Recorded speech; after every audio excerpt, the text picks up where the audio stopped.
little bit more than 2 minutes, but I did it. Spoof yarn all over me. Well, you that you... What?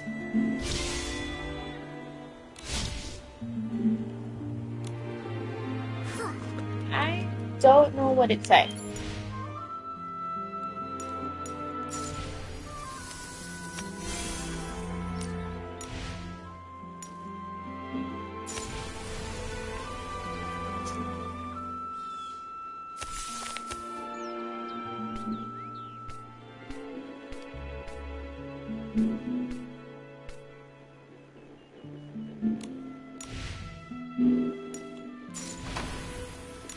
The wind is picking up. Mama, be careful. Don't blow away. It's just a light breeze. I'm not worried at all.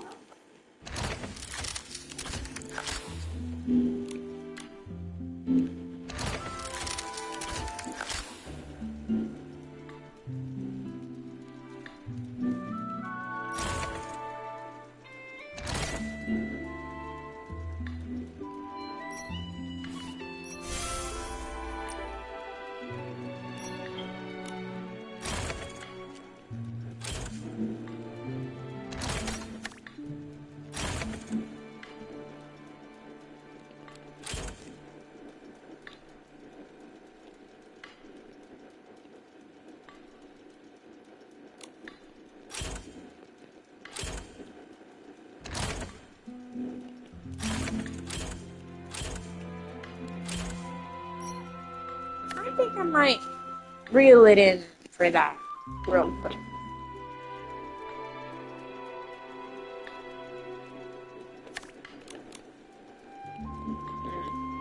Yeah, that's it's been a while. Oh, it's spicy here.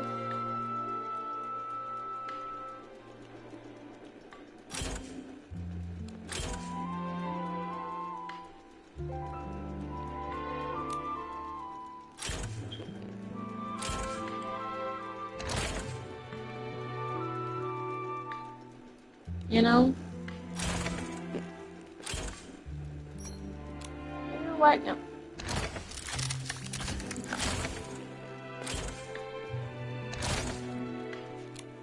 I don't care.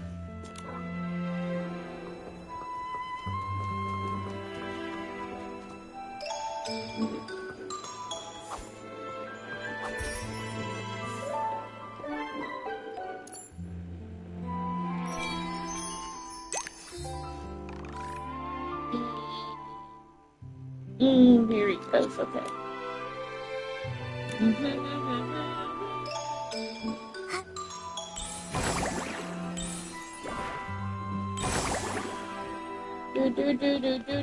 Do.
Okay, you and you. Okay, let's check that.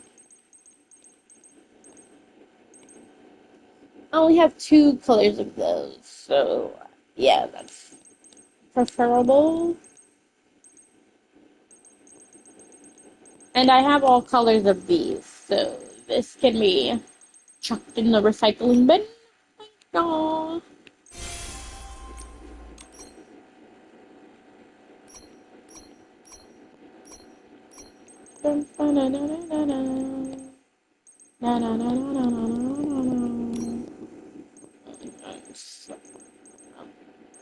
No.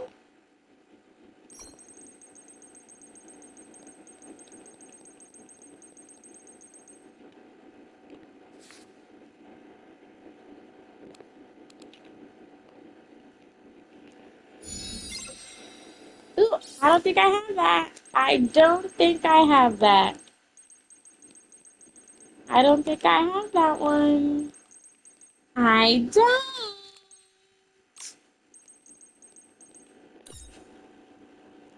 Yay.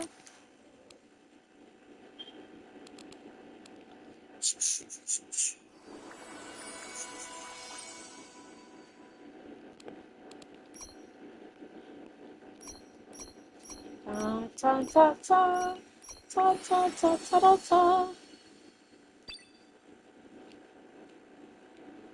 Ta ta ta ta ta.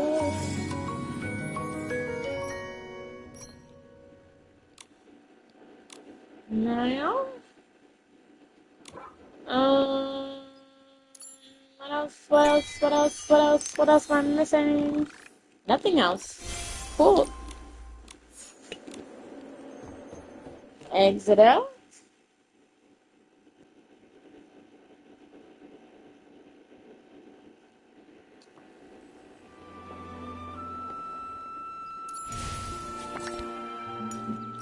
Time to collect. Vital. Thank you. New desire piece and then achieve a rating of great or higher in solving a sexy challenge. Yeah, that's gonna be like for later.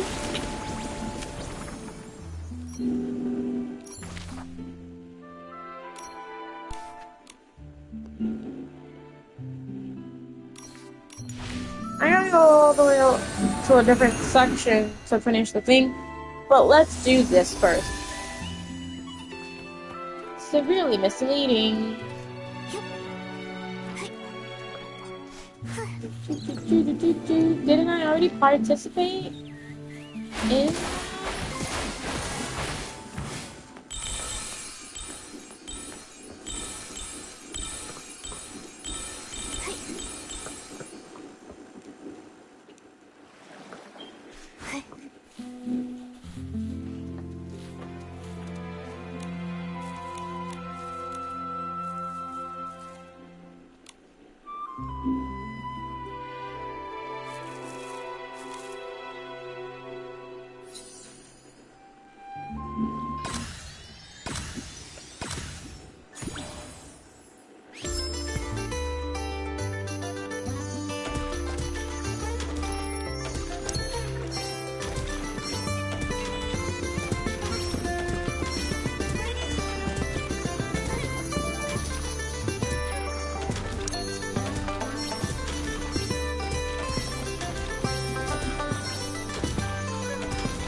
There we go.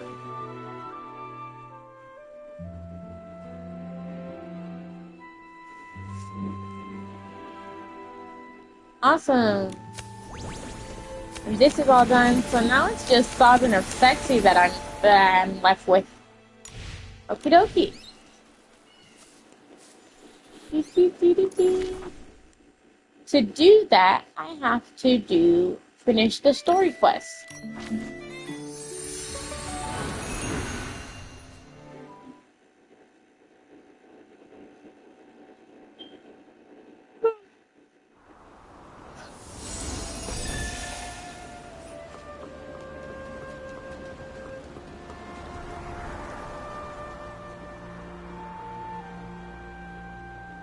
So that was you? I just told the guards what's happening. Thread Star's gaining momentum, but I was careless. Leora, and that patchy PC lady. What are you trying to say? Hello, Kingdom Guards. I'm Scarlet the Seeker, former Kingdom Guard reporting in. Miss Scarlet was a member of the Kingdom Guards. She's the one who uncovered Threadstar's plot, leading to Operation Starstrike. Also, she's Leah's mother. What? What are you talking about? Let me explain. I discovered Threadstar's conspiracy all because of Leah. Leah was my daughter, a lovely girl. Unfortunately, she was sick and left me too soon. I always kept her little clothes by my bed, pretending she never left. I missed her dearly.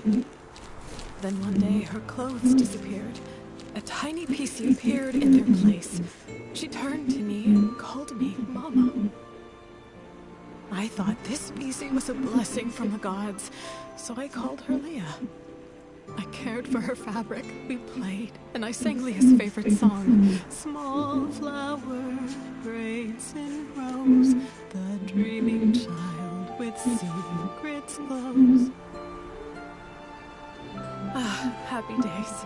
I always slept with a smile on my face, until she vanished too. Gone without a trace, like she never existed. I looked everywhere, but never found her. So I started investigating all the cases of missing PCs, hoping to find a clue. That's when I noticed the Red Star. The Kingdom Guards took it seriously, and Operation Starstrike succeeded. Red Star was seemingly gone, but I still wasn't able to find my dear Leah. No matter where I looked, I never saw her again. Later, I left the guards and died alone, still searching for my baby girl. I was then reborn as a PC. This broken pocket watch stopped exactly at the time Leah left. I wear it always. I swore on it. Whether whole or broken, whether it takes a day or 100 years, I will find my Leah. After a while, I began sewing pieces of the victim PCs onto myself, piecing together their memories to find the truth. I've followed those memories ever since. Threadstar kidnapped Leah and turned her into... That's why you were so emotional seeing Leora. You were sensing Leah. Yes, those memories confused my mind, but I will never forget Leah's presence. Leah, my little Leah, I miss you so much. Wind blows soft on the ridge, sending our sorrows off the bridge. Leah knows your voice. I know. I followed Benny here because I suspected that over the decades, he's been helping Threadstar pick kidnapping targets. Wait, so you think Benny is a member of Threadstar? That's why you attacked him? Attack? I did chase him, but I didn't succeed. How come?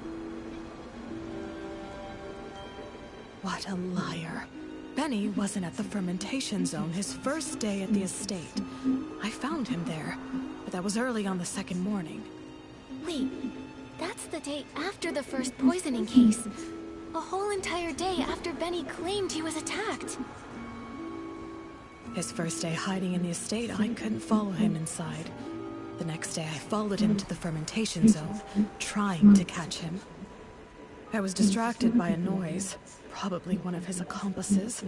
He escaped, and I wasn't able to attack him. The so-called attack was just a setup. I understand now. We need to catch Benny quickly. So it is Benny! Don't worry. Gordon asked Jenny to keep him locked up. Both he and Colleen have already been detained. Unfortunately, the PC who attacked Julie used some forbidden power to strike from a distance. I didn't see them, so I can't be sure if it was Benny. That's okay. You get some rest. I'll take it from here. I'm heading back to Ripple Estate to have a talk with them. Investigation time.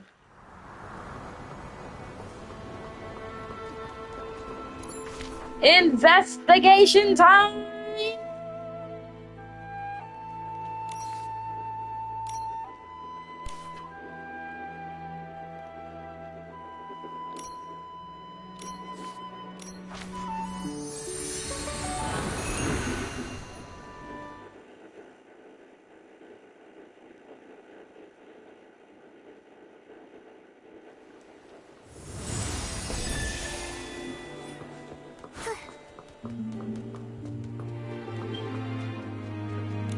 Benny and Colleen are held in 2 nearby knock-knock cells. It also looks like the others found these shredded fabrics on Colleen, but she won't explain why she stole the suitcase. As for Benny, I have yet to see him. I heard he's insisting on his innocence and begging to leave the abandoned district. Suspecting an old friend must feel awful. Leora, if you ever need to talk, I'll be here for you. It's okay, Miss Nikki. After hearing about Miss Scarlet's investigation, I had some doubts about Benny. After all, if it hadn't been for him, I wouldn't have started renting costumes from Threadstar. Huh?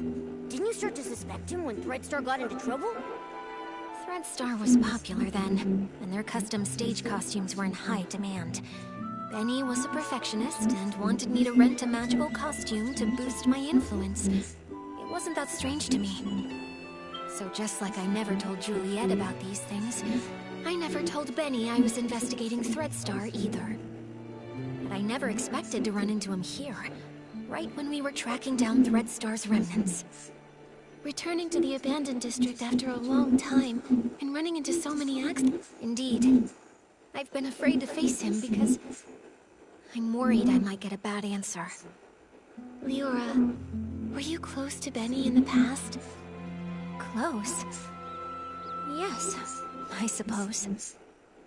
As my agent, even though he was treated differently because of his facial scar, he always did his best to shield me from unwanted gatherings and fought for me to have more opportunities.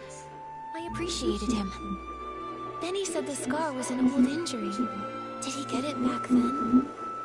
No, it was even earlier. He was born from a torn piece of clothing. The owner of the clothing was a struggling actor who had an accident. It happened during a very dangerous performance. Both he and the costume were left with a permanent scar, and his dreams shattered. When I met Benny, he never really spoke about it, but kept washing himself and tidying the house, as if trying to repair every broken piece of his life. The pain from that accident, just like that scar, never faded from Benny's heart. Maybe because of this, he was a perfectionist and very strict with me, demanding I be a perfect star in everything I did. But he also cared for me a lot, like an older brother, ironing out every crease in my costume and making sure to tidy up my messy dressing table. Honestly, I always thought that Benny and Colleen knew each other because of the way Colleen would talk to him like nonchalantly. At every performance, he stood backstage, applauded me, and gave me a bouquet of flowers. He wanted the spotlight on me even more than I did, as if the light could also heal his scars. Sorry for rambling. The most important thing to do now is to figure out what they're hiding. I think we can start by questioning him. If what I know about him isn't entirely based on lies, then he's not someone who's good at keeping secrets. All right, leave it to me. Momo, let's go ask Benny some questions.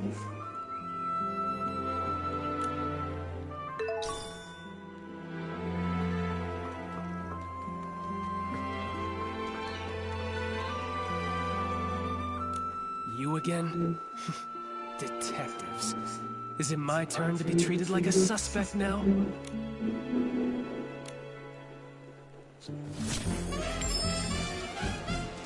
Let's This do is it. just a routine inquiry in the investigation, Benny.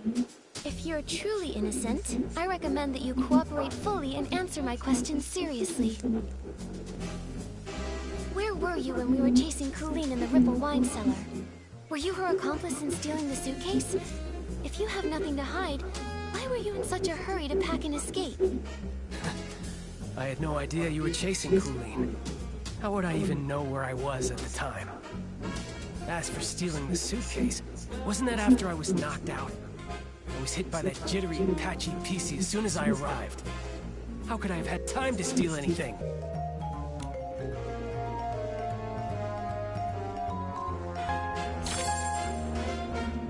Benny, I'm afraid that what you don't know is that we've already spoken with that patchy PC you mentioned.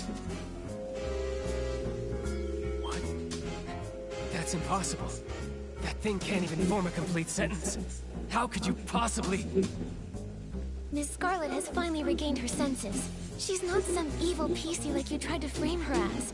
In fact, it's the opposite. You're the suspect, and that's why she's been chasing you all along. According to her testimony, your alibi doesn't hold up. In truth, all that evidence was a lie you and Colleen came up with, wasn't it? If I deduced correctly, your arrival time in the abandoned district is accurate. Wendy can confirm that much, so you couldn't have faked it. But everything after that? Completely fabricated. The day you arrived, you went straight to the Ripple estate to meet up with Colleen and set your plan to steal the suitcase. Colleen poisoned the detergent, and you stole the suitcase. She poisoned herself so she wouldn't be a suspect for the suitcase theft. Exactly. After stealing it, you left the estate and met with Colleen in the fermentation zone. She always said she had a habit of doing her research at night. But once you left the estate grounds, Miss Scarlet spotted you again. Thanks to Colleen's help, you managed to escape. After that, the two of you chose to stage a fake attack scene to frame Miss Scarlet. That way, everyone at the estate would be on guard against her. She couldn't keep following you in the estate, and you had your unconscious all-day alibi. Now I get it. Even though Colleen and Pommy found you together the day before, the only one who claimed to have seen you unconscious there was Colleen herself. In reality, you never went to the fermentation zone that first day. Colleen brought Pommy to find you on purpose, making her testimony seem credible. That's quite a clever conclusion. But sorry, I'm just a failed talent scout. I don't get all the twists of this case, and I'm not interested in your detective games. I have no idea why that lunatic PC suddenly started spouting all this. The only thing I know is that she kept chasing and attacking me, and caused me a lot of trouble. If you insist on believing that maniac and refuse to believe me, well then, I've got nothing more to say. Suit yourselves. What do we do, Nikki? He still won't confess. If he keeps insisting Miss Scarlet is lying, we can't really prove otherwise. I would rather believe Miss Scarlet's testimony, but with both sides telling a different story, we can't use this as evidence to convince Benny. Let's talk to Colleen again. If we can prove she gave Benny false testimony, we can completely shatter their lies.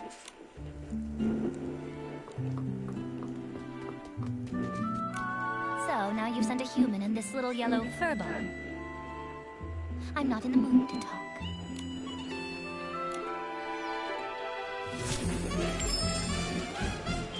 Colleen, refusing to talk won't help. Since you had the guts to steal Madame Julie's suitcase, you should have been prepared for the truth to eventually reveal itself. Since things have progressed this far, you might as well cooperate and tell us your reasoning for stealing the suitcase. Yeah. You're so gentle with the birds. So why stay loyal to a cruel organization like Threadstar? Exactly. Steal a suitcase? Nonsense. You were chasing me so fiercely that I got scared and hid for my own safety, that's all. I didn't steal anything. Little birds, Threadstar. I don't know a thing about them. I've heard the name Julie, though. Some kind of sovereign, sexy. She delayed her trip. What does that have to do with me? Little birds, Threadstar. I don't know a thing about them.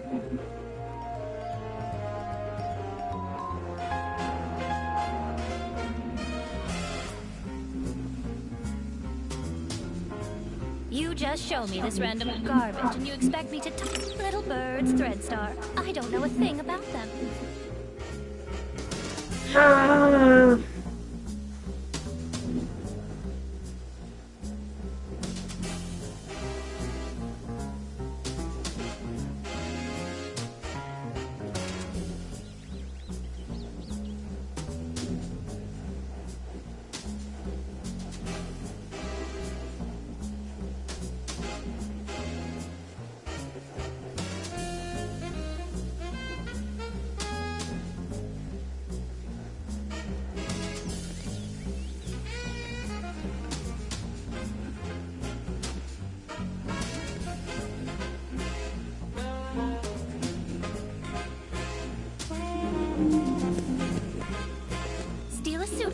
Nonsense. You were chasing me so fiercely that I got scared and hid for my own safety, that's all. I didn't steal anything. Those scraps were found in your possession. Still going to deny it? Just some cloth scraps. I use them to test detergents. What? Is there a rule against bringing your own scraps to Ripple Estate? If they were really just scraps for testing detergent, why did you keep carrying them while running away? Even when you were cornered, you still wouldn't let them go. I'm a professional detergent bar owner. I have my reasons. Besides, you suddenly chased me. I didn't have time to think about what I was carrying. If you can't prove where these scraps came from, stop wasting my time.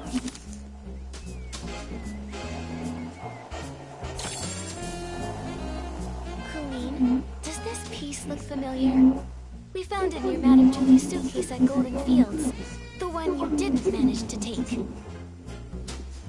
If we compare this piece with the scraps we found on you, it will prove they're the same fabric. Or do you need to see a lab report before you'll admit it? I actually left a piece behind. Looks like you just admitted to being the suitcase thief. Now, one more question. Benny was your accomplice, wasn't he? His so-called coma was just your cover. He was never attacked at all, was he? And what does it matter if I am the suitcase thief? Give it up. I'll never tell you anything else.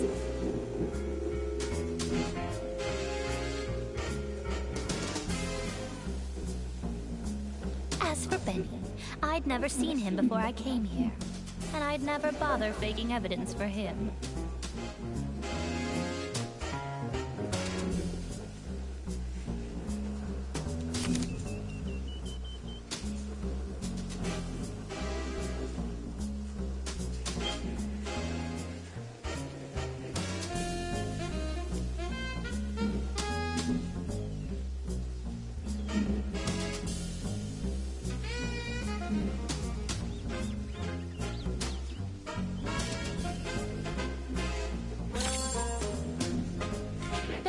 Say he often visits the Nightshade Lounge, the very one you own, Colleen. He even pays monthly tabs. A hands-on bar owner that goes as far as to personally test detergents, and even carries around test fabric scraps just in case. And yet you claim to never have met someone who's obviously a regular customer of theirs. What a liar. That fool. Of all the things, how could he drop this page? Stupid. Utterly stupid. It's over, Colleen. No denying it now. You and Benny were a team, poisoning the Dawn's First Light detergent just to steal that suitcase. Why? What is this golden vision? Why kidnap so many PCs? Why target Madame Julie? Don't you think enough PCs died already? Colleen, it's not too late. Tell us the truth, and we can stop more PCs from being lost. Fine, I do know Benny. But just like you said, it's nothing more than a bar owner and a regular. I'd never risk faking evidence for a customer. And even if he came fairly often, I never liked that man. What a pretentious fool. What do we do, Nikki? This is the most stubborn PC I've ever seen. She's still not telling us anything. If she refuses to talk, we have no way to keep investigating. Momo, we need to find a flaw in her collaboration with Benny. Maybe we can start from here. Could Benny's journal page reveal more clues? We need to prove that his connection with Colleen goes beyond just a bar owner and a customer. Huh? But we only have this single page, and it's all about Benny's work. There's nothing that shows any link to Colleen. Back then, we thought Benny's notes were on the potential talent he was scouting. Now it looks like the targets he researched were probably kidnapping victims. Come on, we can't let them get away. Think carefully. How are we going to prove that the story about being attacked and discovered was actually a planned false testimony? I've got it! Colleen, could you please describe the state you found Benny in for us? If you are both telling the truth about what happened, both of your stories should match perfectly, right? Didn't I already explain when I brought that PC back? Oh, you know I hate repeating myself. I don't just want the broad story, I need the details. For example, what was the weather like that day? What scent of detergent did the fermentation zone smell like? And what condition was Benny in? Come on, Colleen. Answer these few questions and I won't bother you anymore. Fine. That early morning.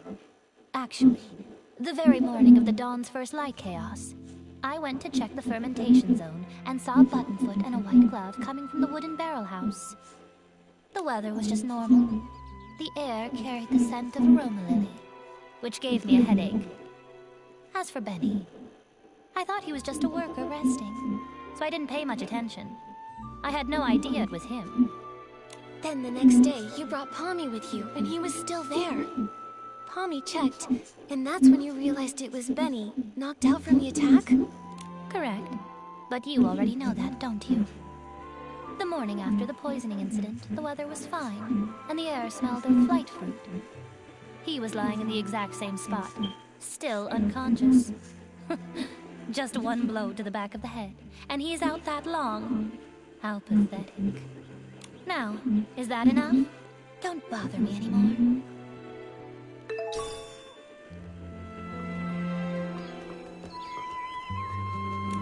Come on, is this ever going to end? I want to go home, you hear me? Home!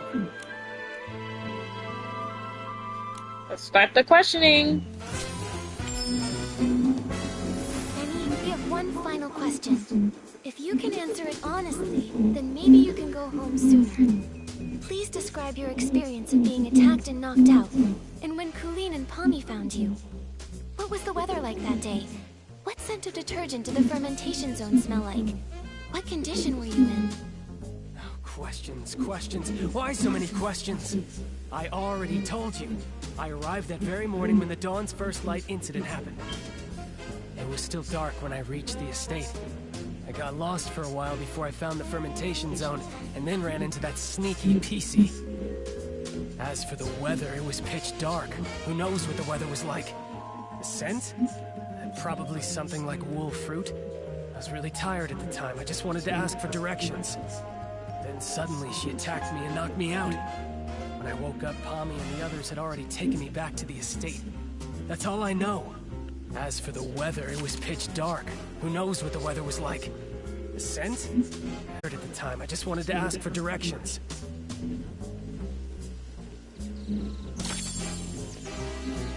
Is that all true? Because that's not at all what Colleen said. Take a closer look. Her account of the first time she saw you doesn't match yours at all. What? It should match. I was just lying there unconscious and... You noticed too, right? She said the fermentation zone smelled of aroma lily, but you said wool fruit. If I didn't know any better, I'd say one of you wasn't there. I just got it wrong. It was a mistake. Benny, don't you think it's a bit too late to change your story and say the scent was aroma lily? Aroma lily's smell is so distinct. No one would believe your side of the story now. The fermentation zone always starts releasing the scent of that day's ingredients after 3 a.m. But you and Colleen described completely different smells. If you're not lying, then how do you explain that? No, I just made a mistake. I didn't. No, I never smelled anything. You pressured me into saying something, so I just blurted it out. Wait, I remember now.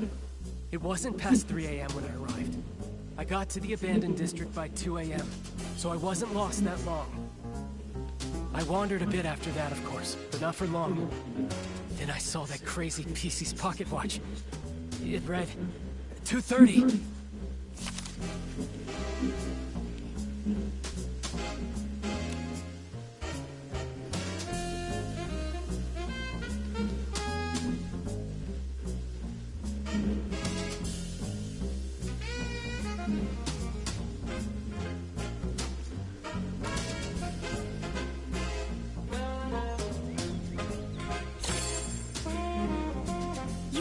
Huge mistake, Benny. You keep trying to frame Miss Scarlet, but you don't know her story, or the spirit and the sheer willpower behind her pursuit. That pocket watch was broken from the start. It's forever stuck at 11:18, the time Miss Scarlet lost her daughter. Broken? Always broken? Lost her daughter? No, I don't understand. Her daughter was murdered by Threadstar. You couldn't have seen 2:30 on that watch. So you're lying. Benny, I suggest you confess. Yeah, It's over, confess. Benny. Time to admit you lied. We already know your background. You're both Threadstar's villains, sent to the abandoned district to carry out the Golden Vision, right? This is your last chance to redeem yourself. Tell us why you stole the suitcase, and why you tried to kill Madame Julie. And stop working for Threadstar. Come clean and we'll go easy on you. If you're honest, you'll get a lighter sentence. No. Prison? Impossible. I have no idea what you're talking about. What Threadstar? What about killing Julie? I don't know anything. As for the scent in the pocket watch, who knows? Maybe I just misread it. You're just the type who won't cry until death's staring you right in the face. What evidence do you have that proves I work for Threadstar? Show me! How can you verify that I helped Colleen steal the suitcase? You caught her, right? You should find the suitcase and the cloth on her. If so, then lock her up! You're ruthless. Your ally doesn't matter to you at all? Why should I care about what happens to her? I just want to go home already. I don't want to stay in this place for another moment! Go away, detective. Without solid evidence, don't expect to hear another word from me! Nikki, looks like they're both refusing to cooperate. We should figure out our next move.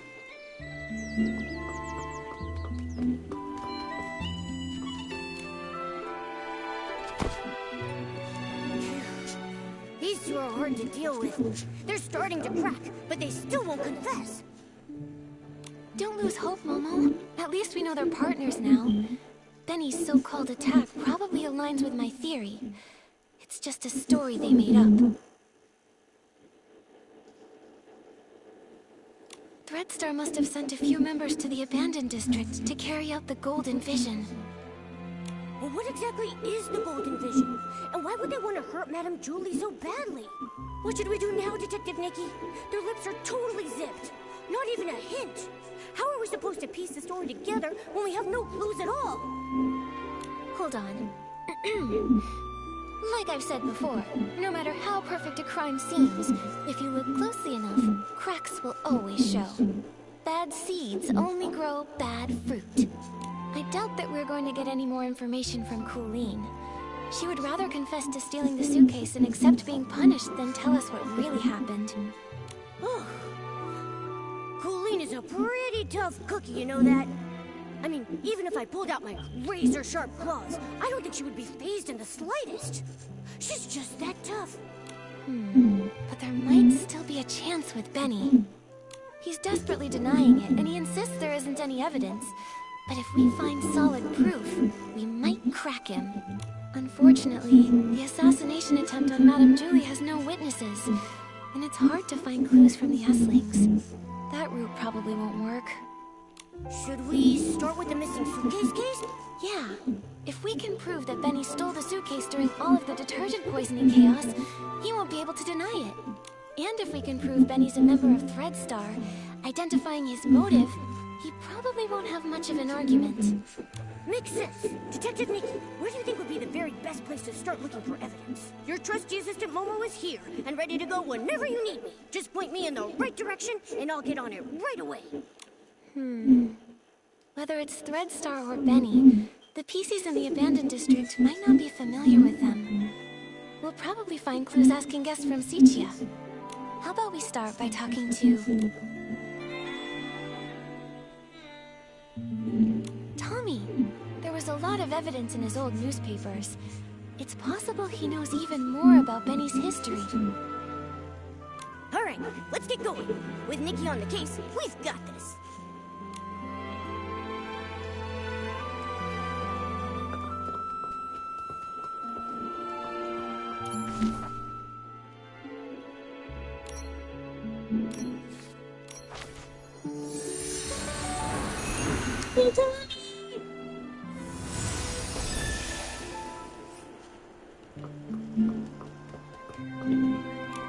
Run it all down! Even if I don't make the headlines, at least give me a sidebar mention. Hey! Why, if it isn't Nikki herself! Oh, thanks to you, I was able to dig up the tune that Cersei used to whistle. A melancholy girl gazing at the wheat fields. This means... It means you're really talented to dig up such details. I wonder if you know Benny just as well. That guy only has Madame Julie and Cersei on his mind. Ha! Don't underestimate me! In just a few days, I was able to uncover nearly all the secrets held by those folks from Sichia. Everyone except, of course, for the mysterious Leora. But that's only a matter of time. Please, tell us. Benny? He was a great talent scout who made Cersei famous back in the day. They were both incredibly close to each other. When Cersei won the Golden Sichia Best New Artist Award, Benny cried so hard backstage he couldn't even keep his sunglasses on. Ever since Cersei unexpectedly died, his career dried up. Now, even the drink shop thinks he's bad luck and won't hire him. Yikes! That workplace environment is just brutal. After all, his temper and the scar on his face didn't win him any favors. Not to mention his time in prison. Prison? What happened? I remember it had something to do with Threadstar. Let me check. That briefing was stolen by Mr. Leon. He shouted, "Oh, the ink upon every single one of the newspapers will forever be my stage! I can't wait to get to Barrel Grove and share my art again!" After declaring that, he left in quite a hurry. Who knew that even columnists have to watch out for robberies too? I'll be avoiding him from now on. Sounds like something Mr. Leon would do. I think we should avoid him too. Nikki, what do we do now? Mr. Leon was also at the scene when the suitcase was stolen. Although he was caught up in a hallucination at the time, maybe now he can remember the more overlooked details. Ugh. If he's off performing some one-man show again, then it looks like we'll be in for a real dramatic time. Ugh. Let's just go wait for him near the Barrel Grove.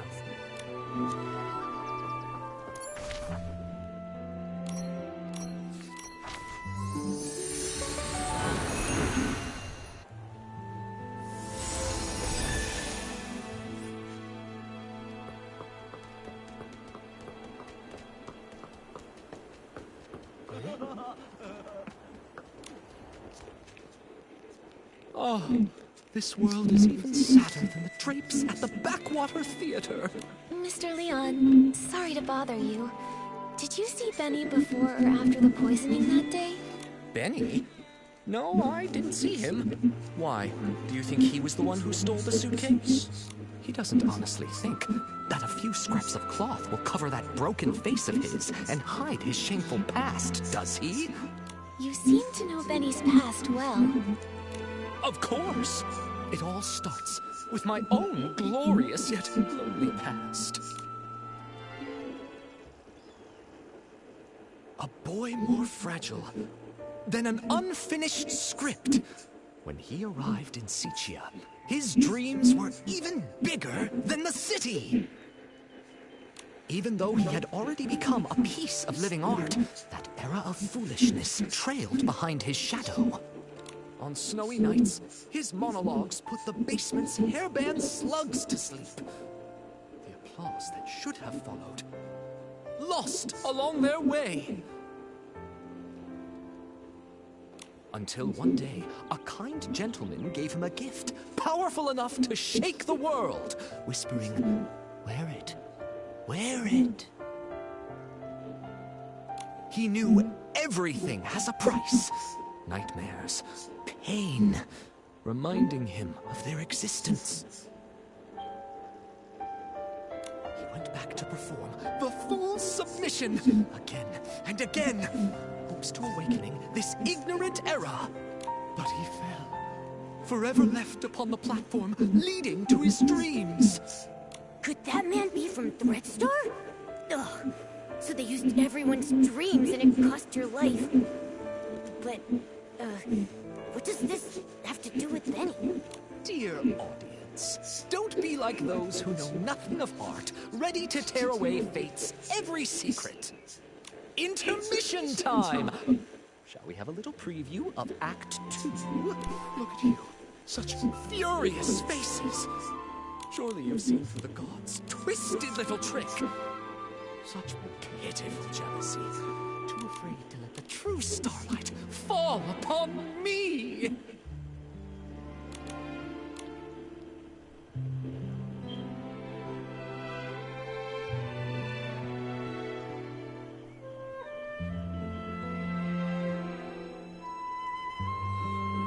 Sending that evil messenger, Benny, with fake generosity and kindness, politely selling costumes to me, all secretly marked with the price of downfall. I mean, Benny was Cersei's only agent. I never suspected that he could possibly be one of the culprits behind selling all those stage costumes. This is truly shocking. And now it's clear. He really is connected to Threadstar. This is exactly the evidence we're looking for. Mr. Leon, thank you for your help. I never expected that you too were hurt by Threadstar, and never got to perform your solo show. It's fine, it's fine. Every step on stage I make now is rehearsal. All in preparation for the full submission. Yeah. Just wait and see. The boy who fell on the platform will be back, carrying all the scripts rejected to expose this fake world. Nikki, can we finally take down Benny now? Let's expose Threadstar's whole scheme and reveal the truth behind everything they've been hiding. This suggests a link between Benny and Threadstar, but we'll still need solid proof that he's the one who stole the suitcase if we want to expose his secrets. But no one suspected Benny when we investigated the suitcase theft case before. Where do you think we should start digging from here? Miss Nikki, there were plenty of audience members obediently seated under the stage that day. Why not go ask them? You mean... Oh, right! We questioned Squeaky and Belford, but we got caught up with running around. We haven't even interviewed Leora yet. Maybe she'll link Benny to stealing the suitcase. Then what are we waiting for? Come on, let's find Leora and ask her.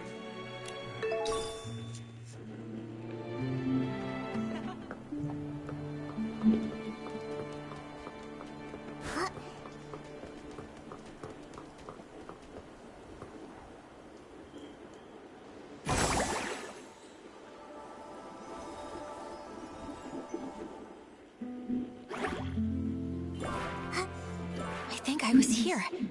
And then... Leora, are you recalling what happened the day the suitcase was stolen? Miss Nikki, yes. While you were all busy with the questioning, I just stood by doing nothing. I felt so ashamed. I thought that if I could recall some overlooked details, maybe I could help.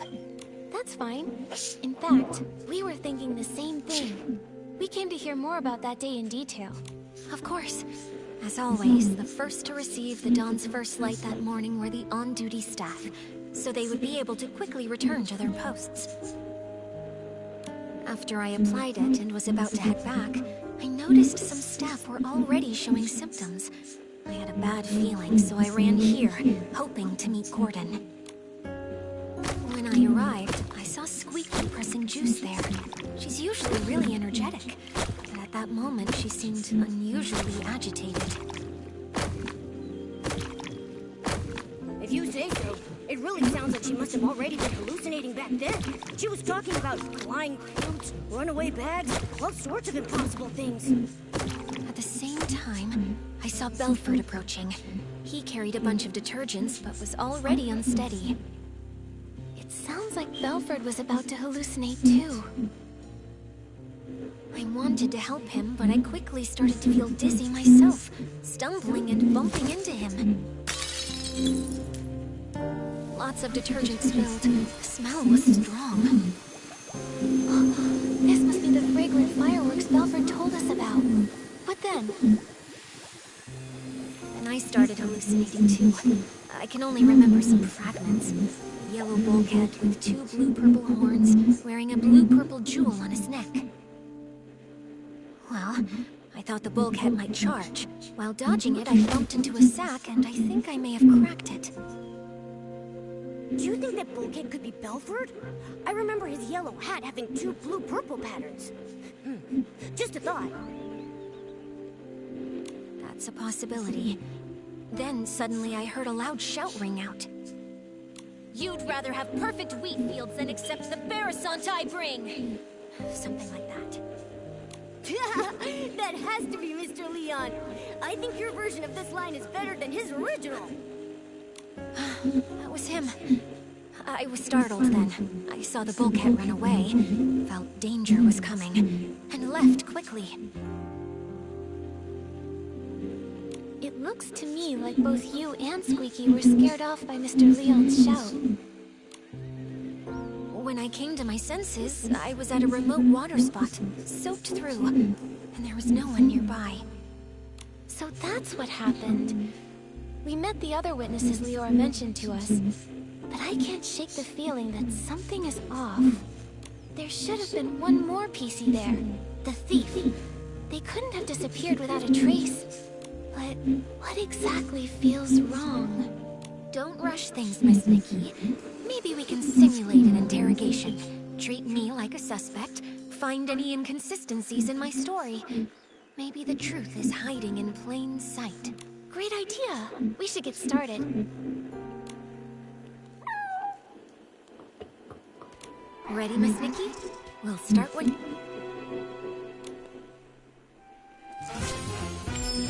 Okay. Leora, could you please describe again what happened nearby that day? Especially the part where you saw Squeaky and Belford. Not a problem. When I arrived here, Squeaky seemed already caught up in hallucinations, pressing juice with wild agitation. Belford was on the other side, transporting detergent but already unstable. I tried to help, but felt dizzy and accidentally bumped into him, spilling the detergent. After that, I fully slipped into hallucinations and fought with an imaginary bulkhead. Well, I think that was a mistaken vision of Belford. Later, I was startled by Mr. Leon's passionate performance. With Belford pacing around nervously, we both left the place. Belford was on the other side, transporting detergent but already unstable. I tried to help, but felt dizzy and accidentally bumped into him, spilling the detergent. Got it. Leora testified that she bumped into Belford and accidentally spilled detergent all over the place. Since both of the hallucinating PCs left after that happened, there's no way they could have neatly arranged the detergents found in the corner. But last time we investigated here, we saw lots of organized detergent bottles near where they bumped into each other. Someone stood the bottles back up, and the PC who did so is very likely the culprit. Miss Nikki, please let me examine these bottles. Yeah. This one's scent. It's Benny.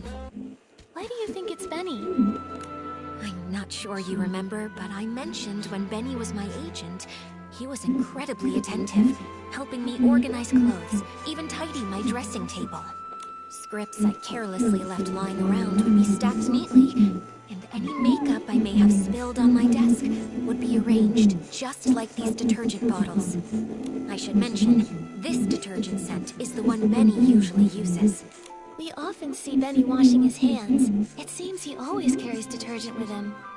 Yeah, although this fragrance he usually uses is quite common and very mild, when placed alongside these other nearly scentless detergent bottles, bottles here, you can still figure out the difference between them.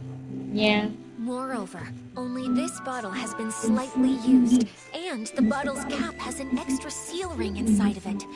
That's Benny's signature. If Benny stole the suitcase, after doing the dirty work of lockpicking, he'd want detergent to clean his hands. I now suspect that the big sack I accidentally bumped into, after being startled by Mr. Leon's performance while I was hallucinating, was actually Benny. Then he was washing his hands while he was also startled by Mr. Leon, bumped into you, and dropped this detergent? Exactly. That's definitely possible, but so far, it's just speculation based on Benny's habits. Exactly. And since this detergent is so common, Benny could easily blame another PC for leaving it behind. I think we'll need to dig a little deeper. This interrogation simulation has been really helpful to us, Leora.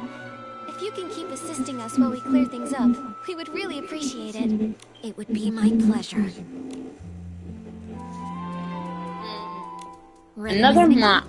We'll start when you are. Another mock interrogation. If this bottle of detergent with a different scent really was dropped by Benny... I see. In that case, there's still one suspicious detail.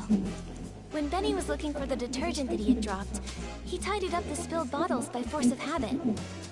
But if he had the time and energy to do that, how could he have not taken the detergent he actually dropped?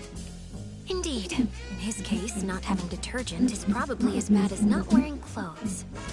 I think maybe he did take a bottle of detergent, just the wrong one. Miss Nikki, what do you think?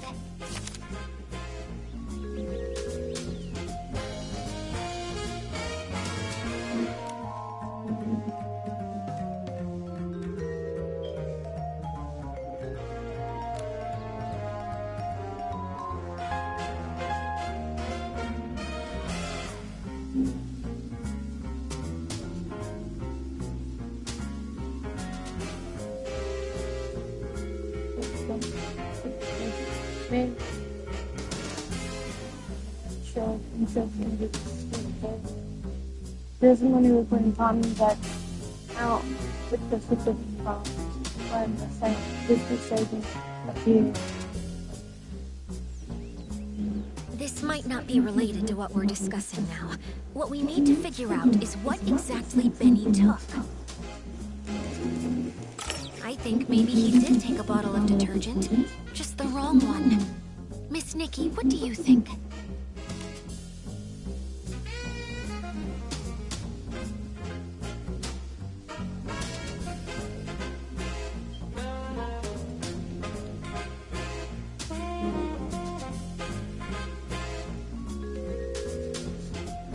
This might not be related. I think maybe he did take a bottle of detergent. Nikki, think quickly. All the spilled detergent here has to come from just one source. I think maybe he did take a bottle of... Indeed. In his case, not having detergent is probably as bad as not wearing clothes.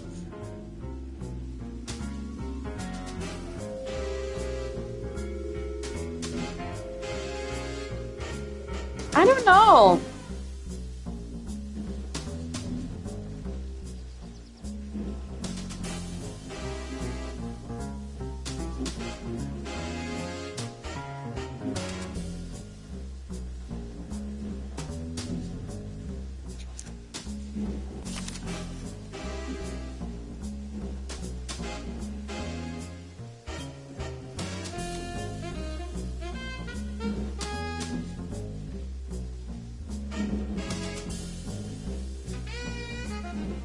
This might not be related.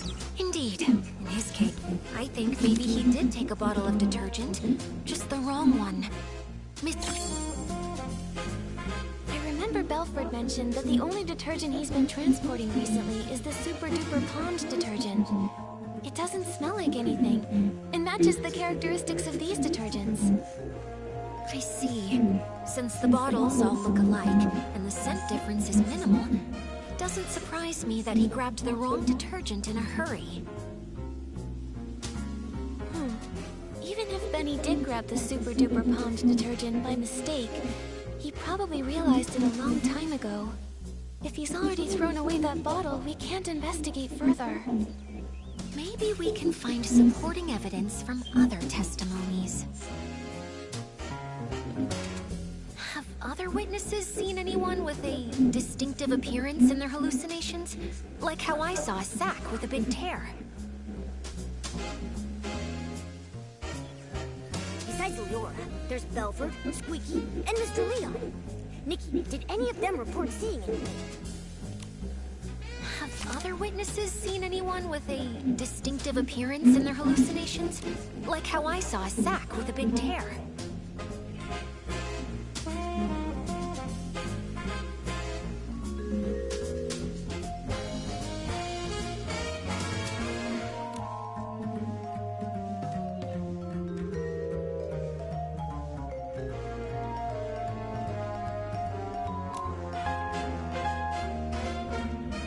Doesn't seem to be any description related to Benny specifically.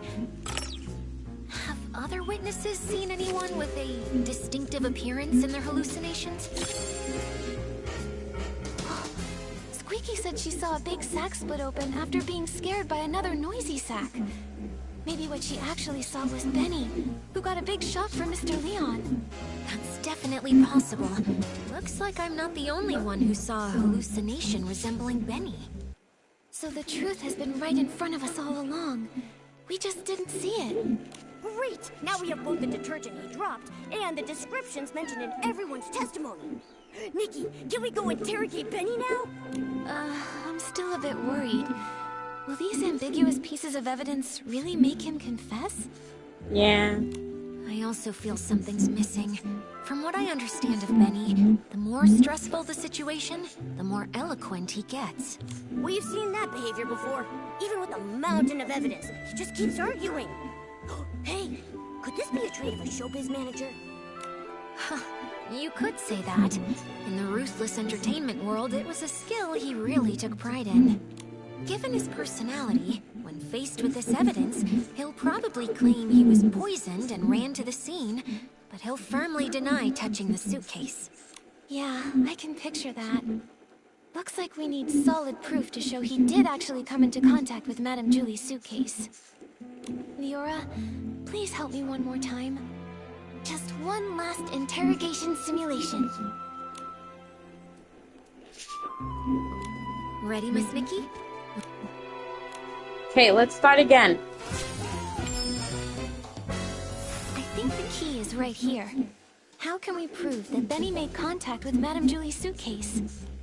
To prove that, we need to find marks on the suitcase that only he could have left. Benny definitely washed his hands with the super-duper pumped detergent he grabbed by mistake, but this detergent doesn't have any distinctive scent. Besides the scent, well, what kind of flaw could super-duper palmed possibly cause?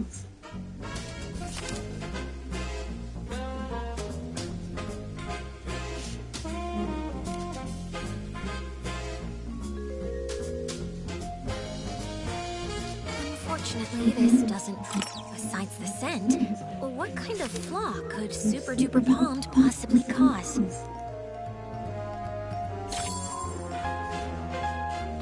Told us that super duper palmed can amplify the effects of other types of detergent. So powerful that the estate won't even sell it to any outsiders. That's especially true when it's combined with One Breath Bliss and One Wash Fresh detergents.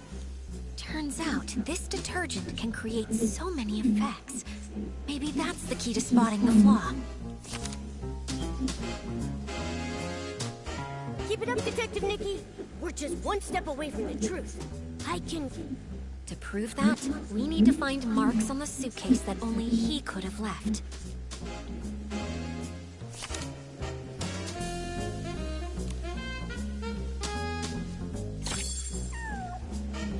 Madame Julie's suitcase is covered in dirt and scuff marks. If Madame Julie saw it, she'd be upset for sure.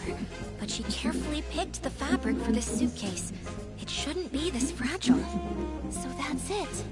Madame Julie's suitcase has always been maintained with One Wash Fresh, and that detergent has deeply soaked into the fabric. That's why Gordon could make a special tracking reagent to help us find the suitcase.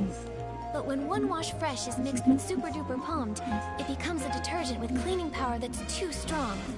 The marks on the suitcase aren't from wear, but damage caused by washing. Oh. During the theft, the suitcase was covered in dirt, and Benny washed it with the detergent he had on hand, but the two detergents combined, damaging the fabric. Exactly. It's probably because he realized the fabric was getting damaged that Benny didn't dare keep cleaning. Otherwise, with his obsession for cleanliness, he wouldn't have tolerated so much dirt still on the suitcase. Leora, could you help think this through? With this evidence, is there any way he could still deny it? Considering Super Duper Palmed is not officially sold outside the estate, this evidence is quite conclusive. If he were desperate enough to fight back, maybe he would try to claim the marks were there before the theft?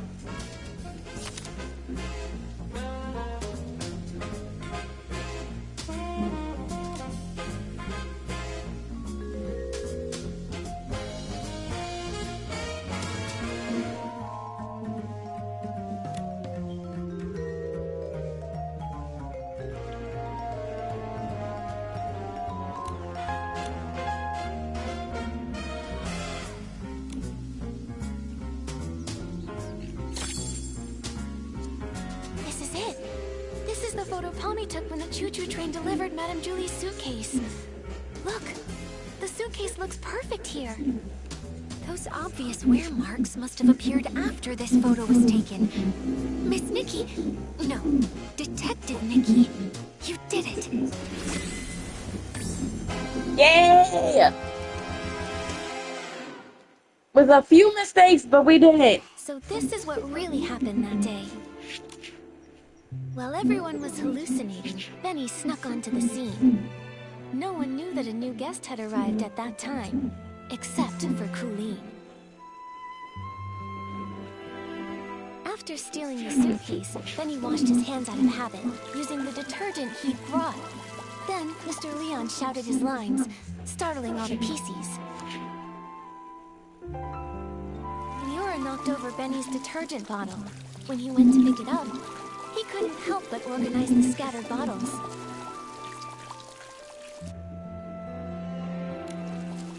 But he took the wrong detergent. The Super Duper Palmed. The one that Belford was responsible for transporting. Then he left with the wrong detergent and the suitcase. The estate was chaotic during those few days, so no one saw the detergent bottles lined up in the corner. Later, because the suitcase was so dirty, he tried cleaning it, but didn't expect the reaction between Super Duper Palmed and One Wash Fresh already soaked into the fabric would wear the material down. Bad seeds only grow bad fruit. Eventually, he left behind a flaw. Why did he choose this path? He cares deeply about his wounds, yet he joined Threadstar, tearing apart his own kind. Leora, we still don't know how deeply Benny's involved. Let's talk to him first, before we make a call. Yeah. Although he definitely helped steal the suitcase, we haven't found any other clear sign of wrongdoing. The ledger isn't his, and the Golden Vision notes aren't with him either. He already served a century in prison and got hit by his own accomplice. Before we jump to conclusions, decide whether he's truly a bad PC or not, we need to gather all the facts, piece everything together, and see the full story for ourselves. Prison? I guess I didn't know everything about him. Actually...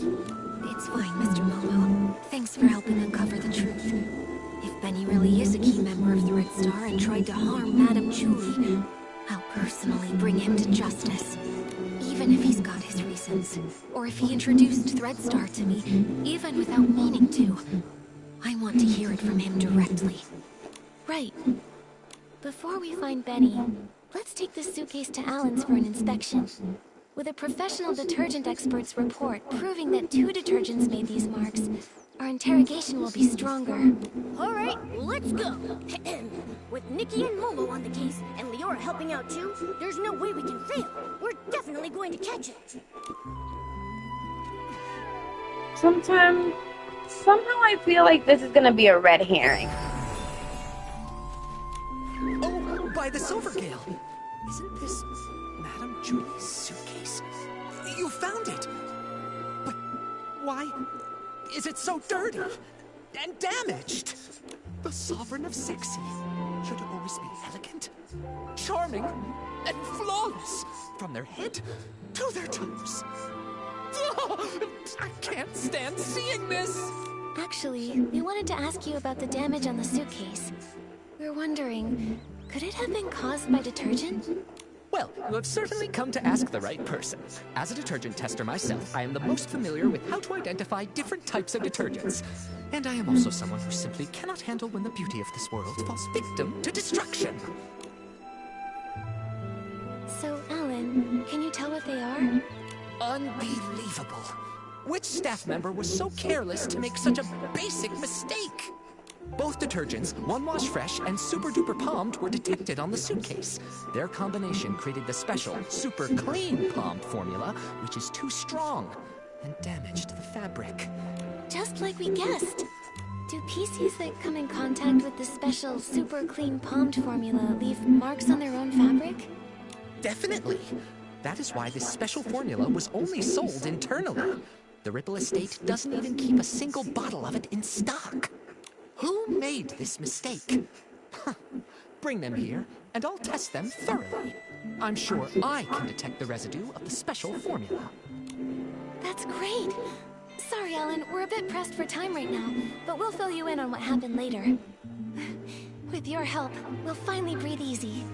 Momo, let's find Benny. He can't deny anything this time.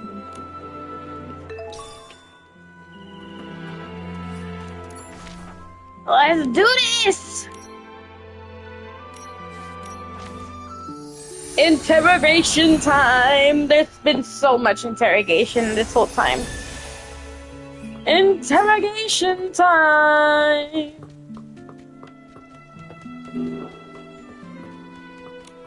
Here we go again. When will this end?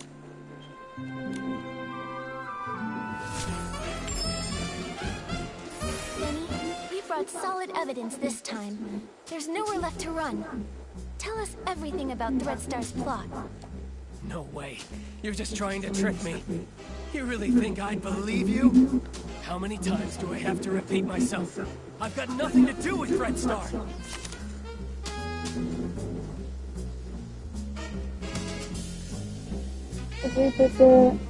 About Benny and Mr. on past.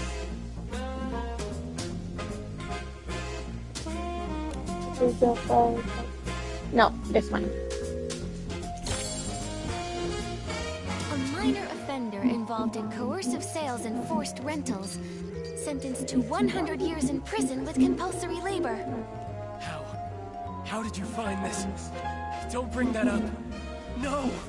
You served Threadstar centuries ago, and we should believe you're not involved with them now? Benny, if you keep this up, you'll only end up back in prison. And for even longer next time. Why won't you confess? No! An old newspaper can't prove a thing! It happened so long. I never stole the suitcase, or tried murdering Julie. Colleen! She's the one who did it!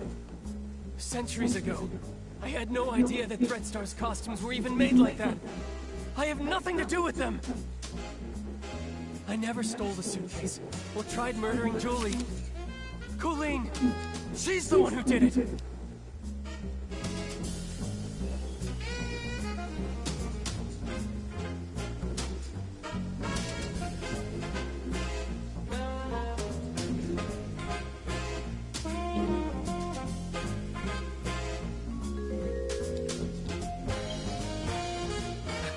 No proof? Then let me go! I never stole the suitcase, or tried murdering Julie. Colleen! No, I never stole the suitcase, or tried murdering Julie. Colleen! She's the one who did it!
Um,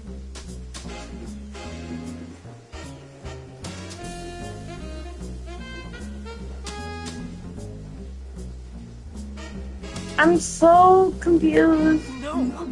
An old newspaper can't prove a thing! It happened so long ago. How is that evidence? No proof. No!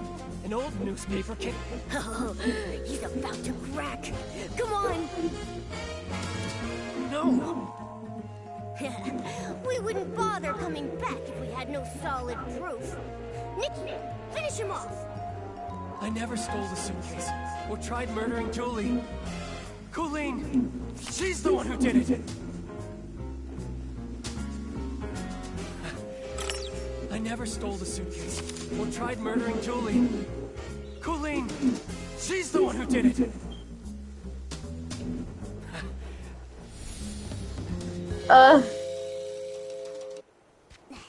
Okay, let's try again. Here we go again. I have the evidence, it's just that I don't know what it is. Solid evidence. No way. You're just trying to trick me. You really think I'd believe? How many times do I have to repeat myself? I've got nothing to do with Red Star.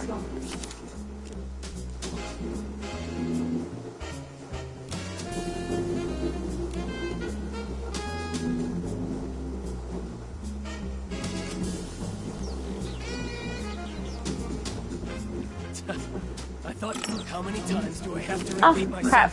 I've got nothing to do with Red Star. A minor offender involved in coercive sex. How? How did you... You served Threadstar centuries ago. Benny, if you keep this up, you'll only end up back. No! An old newspaper can't prove a thing! I never stole the suitcase or tried murdering Julie. Colleen! She's the one who did it! So it's here, right?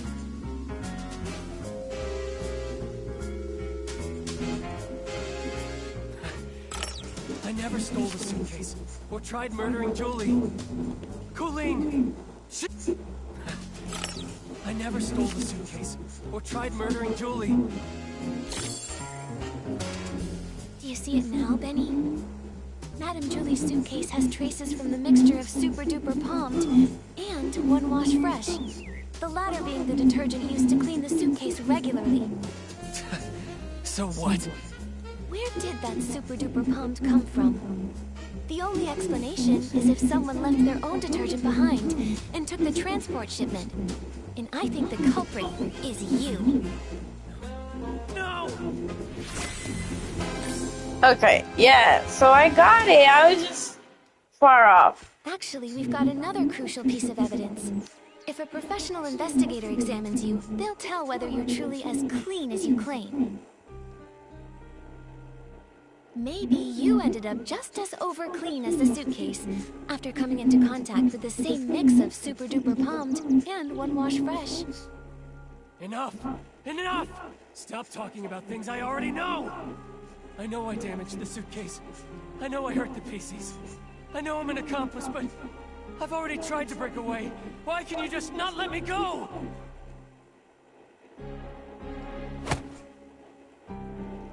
Jeez! You've gone Right to hook prison them, for a bro. century and still don't get it? A bad seed always bears bad fruit. Some mistakes should never have been made. You don't know anything! What if that bad seed was just me being born? What if his dream was to be a perfect star, but an accident ruined his face? What if I was born from the nightmare wrapped in that damaged costume from such a disaster? That seed wasn't bad. Even with that scar, you're still an excellent talent scout, helping a country girl step onto the stage. And your insistence on prop safety spared her from the same fate. How? How did you know? Cersei? Yes. I've always wanted to ask her something. If I had not insisted on the original schedule that day, would she never have fallen? She was doomed to die. She was investigating Threadstar's costumes and was targeted. How come? No, I should have known. I rented those costumes. I just didn't dare to think about it. I always... After I got out, I was a ragged scrap with a 100-year sentence, shunned by everyone. Only Threadstar gave me a chance to keep creating perfect stars. So I told myself it was okay, that I was just a fringe PC on the sidelines. I stole the suitcase, but I didn't want to think about what was inside it. I kidnapped the PCs, but I didn't want to see what happened to them afterward. A crime is still a crime. No matter how you tried to dodge it before, this time you still bared your claws at Madame Julie and tried to kill her. I didn't. I'm not qualified to do such an important mission. Coolin assigned my tasks. She didn't even tell me Julie was still alive. Julie was still alive. Leora, do you remember that when we were investigating in the Ripple wine cellar, Coolin said that too? She did. She seemed unaware that Julie faked her death. The attack on Madame Julie. Could the real mastermind still be hiding in the abandoned district? We need to ask Coolin again. She won't cooperate. She joined Threadstar to find her missing twin brother. That's the only thing she truly cares about. Missing? What else do you know about Coolin? She'd rather talk to birds than the other PCs. Maybe because she once had a celeb crow named Cece. She's always been closer to those birds than PCs. Cece? Could it be... This scarf! Tommy said Mr. Simon and his sister once raised a celeb crow called Cece together.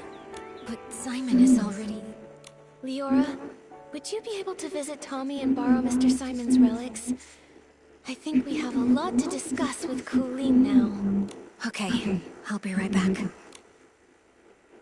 You'd better help her see things clearly. She doesn't need to live the way I did. There's just one more thing, Benny. The regret from back then shaped who I am today. A patched-up me. Someone with courage and patience. No longer afraid to face the truth. All the wounds, regrets, mistakes, everything is fixable. I hope you can forgive your own scars. Aw, Benny. If only Leora had told Benny this sooner. Benny's done so many bad things, no one's going to forgive him.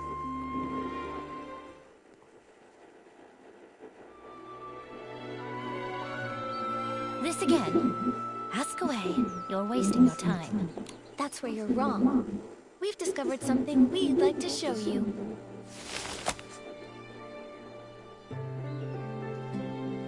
Tommy informed us this scarf belonged to a late senior columnist. He was on his way home, planning to give this scarf with its subtle bird embroidery to his sister. Because they once raised a celeb crow named Cece. Where is he? What do you mean by late senior columnist? I'm sorry, Coolin. What Tommy encountered was a PC that had been born from that person's clothing. His name is Simon. We were able to locate his whereabouts within your ledger.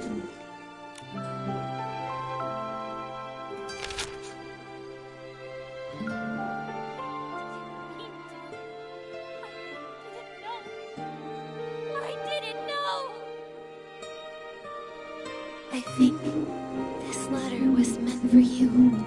It's possible he may have taken on a new PC name to conceal his true identity, hoping to meet you again someday. But I'm sure that hearing that new name, it must have felt very unfamiliar to you. I've been waiting for him to come home. I took my medicine.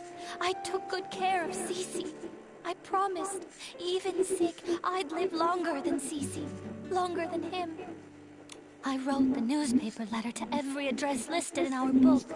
Later, I went knocking door to door. None of them knew.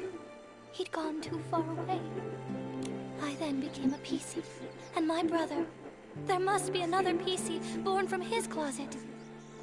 I waited and waited for such a long time. I kept all of his clothes safe, but why, brother, why did you leave me all alone? His strongest wish was to go home and see his sister. He only had the clothing he wore outside. The road home was too long. Why did you think joining Threadstar would help you find your brother? The final costume, the forbidden outfit, can capture every gaze and control every mind. So many people walk the streets of Sichia and beyond. There are so many cities that are just like it. I won't be able to find my brother in all of that. Unless the outfit's finished. Whoever wears it only needs to stand on the stage and ask one question for me. That's all. The forbidden outfit. So that's Threadstar's ultimate goal? That's absolutely crazy! You knew full well that it was an evil power. Beyond all that, you were fully aware that the PCs you ordered to be kidnapped had loved ones who would be devastated, their hearts broken because of your actions. You know that pain better than anyone. To hurt others for your own desires. That's incredibly selfish.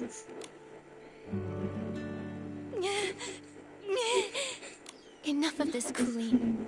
Don't you ever commit these evil acts again. I'm sorry.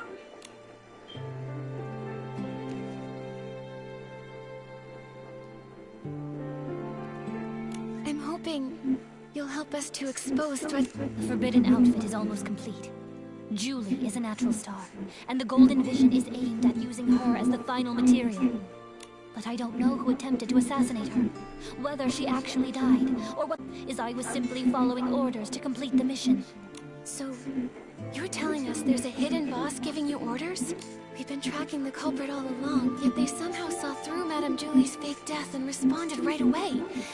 They couldn't have reacted so fast without being at the scene. This matches the plan between Madame Julie and Leora. Right here, in the abandoned district, lies the true mastermind behind all of Threadstar's evil plans. The problem is, we still can't figure out who they are. No matter how many accomplices they have, we'll catch them all. Right. Madame Julie got hurt, so she's probably still resting now. When it's daytime, we should talk to Madame Julie.